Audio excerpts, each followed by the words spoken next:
The death of Charlie Kirk has shaken many in America and beyond. Vigils have sprung up, Christians have gathered in prayer, and a solemn unity has emerged across churches and communities. In moments like these, grief presses down on us with a weight that feels unbearable. Yet even amid sorrow, something striking surfaces.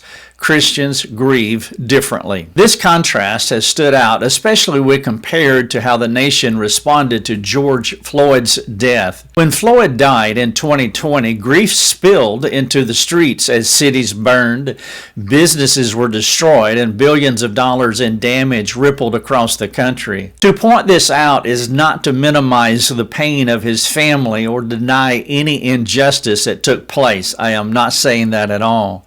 Nor is it to pretend that Christians are somehow superior. I'm definitely not saying that, as if our grief is cleaner or our grief is more legitimate. Scripture makes it plain that every one of us is a sinner. That's Romans 3:23, and I do not know a bigger sinner than myself, though the great apostle Paul would argue with me as he does in 1 Timothy 1:15. But the distinction matters. What we have witnessed in these two moments reveals the difference between a world with hope and a world without hope. Injustice in the human heart is something that we all have to wrestle with, and when tragedy strikes, the human heart is revealed.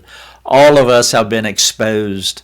Suffering, whether personal or public, is the great clarifier. It draws out what is really inside of us. Some respond with destructive rage, others with hopeless despair, and others with self-justifying blame. Still others, by God's grace, turn to Him in lament, in trust, and even worship. The response to George Floyd's death, riots, looting, and the stoking of racial and political hatred, it exposed a nation writhing under the weight of anger and despair. The response to Charlie Kirk's death has not been free from anger, but it has been markedly different. Christians are not burning cities, but bending knees. They are not cursing in the streets, but crying out to God.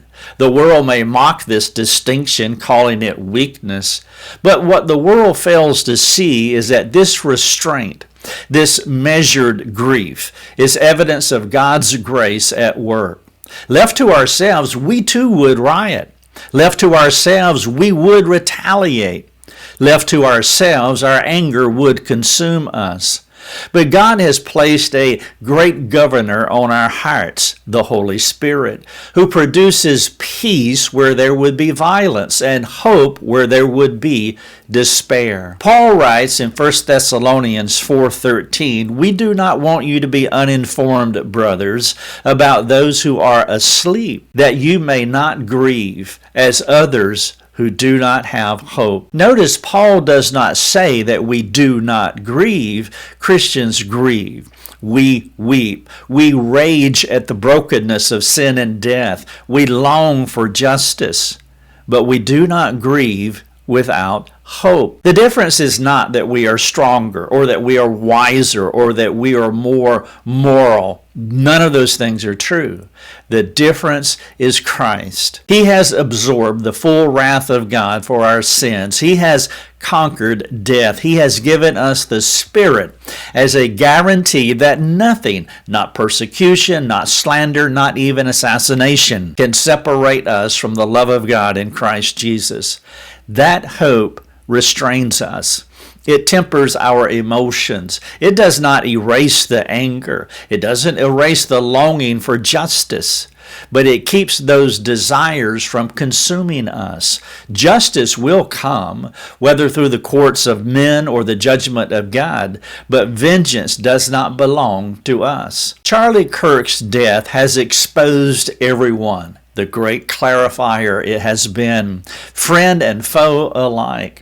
Those who celebrate his murder, spewing hatred and slander, are exposing their own emptiness. Their mockery reveals a soul without an anchor, tossed on the waves of bitterness. Others are professing Christians. They are exposing their faith, not a flawless, triumphant faith, but a real one. They are angry, they are hurting, they are grieving, but they are not consumed. Their words are laced with hope. Their tears are mixed with prayers. This is the miracle of God's grace. Suffering is the raw, unapologetic crisis that reveals who we are. And in the Christian, suffering also reveals who God is. The world sees jars of clay, fragile and broken. That's who we are. But within those jars is an incomparable treasure, the light of the knowledge of the glory of God in the face of Jesus. What the world needs now is not more outrage, but more witness. When Christians grieve differently, when we gather instead of scatter, when we pray instead of riot, when we hold on to hope instead of despair, we are not congratulating ourselves. We are displaying Christ. His grace is compelling. His hope is unexplainable apart from Him.